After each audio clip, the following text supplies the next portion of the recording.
بسم اللہ الرحمن الرحیم۔ السلام علیکم ناظرین، سیرت النبی قسط نمبر 19، عنوان حضرت ابوبکر صدیق رضی اللہ تعالیٰ عنہ کا قبول اسلام اور تبلیغ۔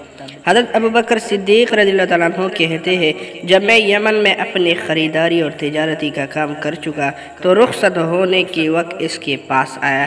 اس وقت اس نے مجھ سے کہا، میری طرف سے چند شعر سن لو جو میں نے اس نبی کی شان میں کہے ہیں۔ اس پر میں نے کہا، اچھی بات ہے، سناؤ۔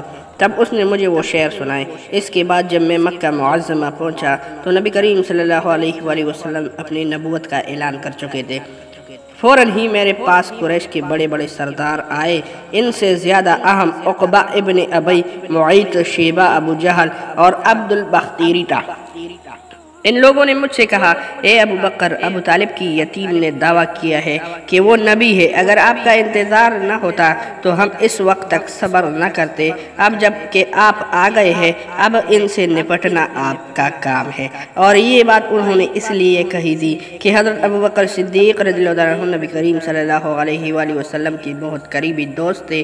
ابو بکر رضی اللہ عنہ فرماتے ہیں کہ میں نے انہیں اچھے انداز سے ان لوگوں کو ٹال دیا اور خود آپ صلی اللہ علیہ وآلہ وسلم کے گھر پہنچ کر دروازے پر دستک دے دی۔ آپ صلی اللہ علیہ وآلہ وسلم باہر تشریف لائے۔ مجھے دیکھ کر آپ نے ارشاد فرمایا، اے ابو بکر، میں تمہارے اور تمام انسانوں کی طرف سے اللہ کا رسول بنا کر بھیجا کیا ہوں، اس لیے اللہ تعالیٰ پر ایمان لے آؤ۔ آپ کی بات سن کر میں نے کہا، آپ کے پاس اس بات کا ثبوت ہے؟ آپ صلی اللہ علیہ وآلہ وسلم نے میری بات سن کر ارشاد فرمایا، اس بوڑھی کی وہ شعر جو اس نے آپ کو سنائے تھے۔ یہ سن کر میں حیران رہ گیا اور بولا، میرے دوست، آپ کو ان کی بارے میں کس نے بتایا؟ آپ صلی اللہ علیہ وآلہ وسلم نے ارشاد فرمایا، اس عظیم فرشتے نے جو مجھ سے پہلے بھی تمام انبیاء کرام کے پاس آتا جاتا رہا۔ حضرت ابوبکر صدیق رضی اللہ عنہ نے عرض کیا، اپنا ہاتھ لائیے، میں گواہی دیتا ہوں کہ اللہ کے سوا کوئی معبود نہیں ہے اور یہ کہ آپ اللہ تعالیٰ کے آخری رسول ہیں۔ آپ میری ایمان لانے پر بہت خوش ہوئے، مجھے سینے سے لگایا، پھر کلمہ پڑھ کر میں آپ صلی اللہ علیہ وآلہ وسلم کی پاس سے واپس گیا۔ مسلمان ہونے کے بعد حضرت ابوبکر صدیق رضی اللہ عنہ جو سب سے پہلا کام کیا وہ تھا اسلام کی تبلیغ۔ انہوں نے اپنے جاننے والوں کو اسلام کا پیغام دیا، انہیں اللہ اور اس کی رسول کی طرف بلایا جائے۔ چنانچہ ان کی تبلیغ کے نتیجے میں حضرت عثمان بن عفان رضی اللہ عنہ مسلمان ہو گئے۔ حضرت عثمان رضی اللہ عنہ کی مسلمان ہونے کی خبر ان کی چچا حکم کو ہوئی تو اس نے انہیں پکڑ لیا اور کہا، تو اپنے باپ دادا کی دین کو چھوڑ کر محمد کی دین قبول کرتا ہے؟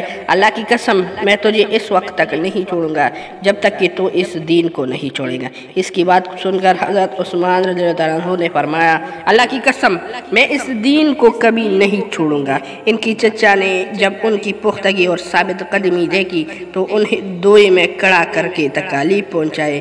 حضرت عثمان رضی اللہ عنہ ثابت قدم رہے۔ حضرت عثمان رضی اللہ عنہ کی فضیلت میں ایک حدیث میں آیا ہے کہ نبی کریم صلی اللہ علیہ وآلہ وسلم نے فرمایا ہے، جنت میں ہر نبی کا ایک رفیق یعنی ساتھی ہوتا ہے اور میرے ساتھی وہ عثمان ابن عفان ہوں گے۔ حضرت ابوبکر رضی اللہ عنہ نے اسلام کی تبلیغ جاری رکھی۔ آپ کی کوششوں سے حضرت عثمان رضی اللہ عنہ کے بعد حضرت زبیر بن العوام رضی اللہ عنہ بھی مسلمان ہو گئے۔ اس وقت ان کی عمر 8 سال تھی۔ اس طرح حضرت عبد الرحمن بن عوف رضی اللہ عنہ بھی اور حضرت ابوبکر صدیق رضی اللہ عنہ کی کوشش سے مسلمان ہو گئے۔ جاہلیت کی زمانے میں ان کا نام عبد القعبہ تھا۔ نبی کریم صلی اللہ علیہ وآلہ وسلم نے آپ کا نام عبد الرحمن رکھا۔ یہ عبد الرحمن بن عوف رضی اللہ عنہ کہتے ہیں، امیہ ابن خلف میرا دوست تھا۔ ایک روز اس نے مجھ سے کہا، تم نے اس نام کو چھوڑ دیا جو تمہارے باپ دادا نے تمہارے لیے رکھا تھا؟ جواب میں نے کہا، ہاں چھوڑ دیا۔ یہ سن کر وہ بولا، میں رحمان کو نہیں جانتا، اس لیے میں تمہاری نام عبداللہ رکھتا ہوں۔ چنانچہ مشرک اس روز سے مجھے عبداللہ کہہ کر پکارنے لگے۔ حضرت عبد الرحمن بن عوف رضی اللہ عنہ اپنے اسلام لانے کا واقعہ کچھ اس طرح بیان کرتے ہیں، میں اکثر یمن جایا کرتا تھا۔ جب بھی وہاں جاتا عسقلان بن غواقف خمیری کی مکان پر ٹھہرا کرتا تھا، اور جب بھی میں اس کے ہاں جاتا وہ مجھ سے پوچھا کرتا تھا، کیا وہ شخص تم لوگوں میں ظاہر ہو گیا ہے؟ جس کی شہرت کی چرچے ہوگی۔ کیا تمہارے دین کی معاملے میں کسی نے مخالفت کا اعلان کیا ہے؟ ایسا کوئی شخص ظاہر نہیں ہوا ہے، یہاں تک کہ وہ سال آ گیا جب میں نبی کریم صلی اللہ علیہ وآلہ وسلم کا ظہور ہوا۔ میں اس سال یمن گیا تھا تو اس کی یہاں ٹھہرا۔ اس نے یہی سوال پوچھا، تب میں نے اسے بتایا ہاں ان کا ظہور ہو گیا ہے، ان کی مخالفت ابھی بھی ہو رہی ہے۔ حضرت عبد الرحمن بن عوف کے بارے میں نبی اکرم صلی اللہ علیہ وآلہ وسلم ارشاد فرماتے ہیں، تم زمین والوں میں بھی امانت دار ہو اور آسمان والوں میں بھی امانت دار ہو۔ حضرت عبد الرحمن بن عوف رضی اللہ عنہ کے بعد حضرت ابوبکر صدیق رضی اللہ عنہ نے حضرت سعد بن ابی وقاص رضی اللہ عنہ کو بھی اسلام کی دعوت دے دی۔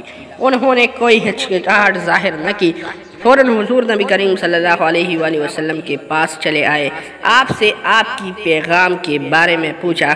آپ صلی اللہ علیہ وآلہ وسلم نے انہیں بتایا تو یہ اس وقت مسلمان ہو گئے۔ اس وقت ان کی عمر 19 سال تھی۔ یہ بنی زہرا کی خاندان سے تھے۔ آپ صلی اللہ علیہ وآلہ وسلم کی والدہ ماجدہ آمنہ بھی اس خاندان سے تھی، اس لیے حضرت سعد بن ابی وقاص رضی اللہ عنہ حضور صلی اللہ علیہ وسلم کے ماموں کہلاتے تھے۔ آپ نے حضرت سعد بن ابی وقاص رضی اللہ عنہ کے لیے ایک بار فرمایا ہے، یہ میرے ماموں ہیں، ہے کوئی جس کی ایسے ماموں ہوں؟ حضرت سعد بن ابی وقاص رضی اللہ عنہ جب اسلام لائے اور ان کی والدہ کو ان کی مسلمان ہونے کا پتہ چلا تو یہ بات انہیں بہت ناگوار گزری۔ ادھر یہ اپنے والدہ کے بہت فرمان بردار تھے۔ والدہ نے ان سے کہا، کیا تم نہیں سمجھتے کہ اللہ تعالیٰ تمہیں اپنے بڑوں کی خاطر داری اور ماں باپ کے ساتھ اچھا معاملہ کرنے کا حکم دیا ہے؟ حضرت سعد رضی اللہ عنہ نے جواب دیا، ہاں بالکل ایسا ہی ہے۔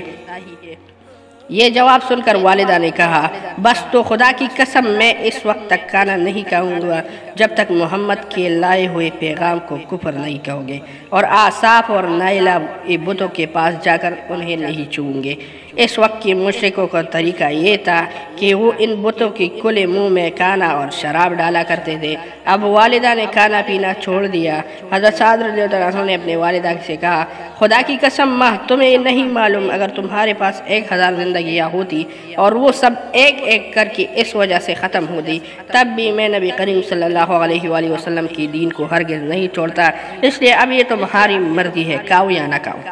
جب ماں نے ان کی یہ مضبوطی دیکھی تو کھانا شروع کر دیا، تاہم اس نے اب ایک اور کام کیا، دروازے پر آ گئی اور چیخ کر کہنے لگی، کیا مجھے ایسا مددگار نہیں مل سکتا جو سعد کی معاملے میں میری مدد کرے تاکہ میں اسے گھر میں قید کر دوں اور قید کی حالت میں مر جائے یا اپنے نئی دین کو چھوڑ لے؟ حضرت سعد فرماتے ہیں، میں نے یہ الفاظ سنے تو ماں سے کہا، میں تمہارے گھر کا رخ بھی نہیں کروں گا۔ اس کے بعد حضرت سعد رضی اللہ عنہ کچھ دن تک گھر نہیں گئے۔ والدہ تنگ آ گئی اور اس نے پیغام بھیجا، تم گھر آ جاؤ، دوسروں کی مہمان بن کر ہمیں شرمندہ نہ کرو۔ چنانچہ یہ گھر چلے گئے۔ اب گھر والوں نے پیار اور محبت سے سمجھانا شروع کیا اور ان کی بھائی عامر کی مثال دے کر کہتی ہے، دیکھو عامر کتنا اچھا ہے، اس نے اپنے باپ دادا کا دین نہیں چھوڑا، لیکن پھر ان کی بھائی عامر بھی مسلمان ہو گئے۔ اب تو والدہ کی غیظ و غضب کی انتہا نہ رہی۔ انشاءاللہ نیکسٹ کیس میں آپ لوگوں کے ساتھ یہ پورا واقعہ شیئر کروں گا۔ اس ویڈیو کو اپنے دوستوں کے ساتھ ضرور شیئر کریں اور ہمیں بھی اپنے دعا میں یاد رکھیں۔ والسلام۔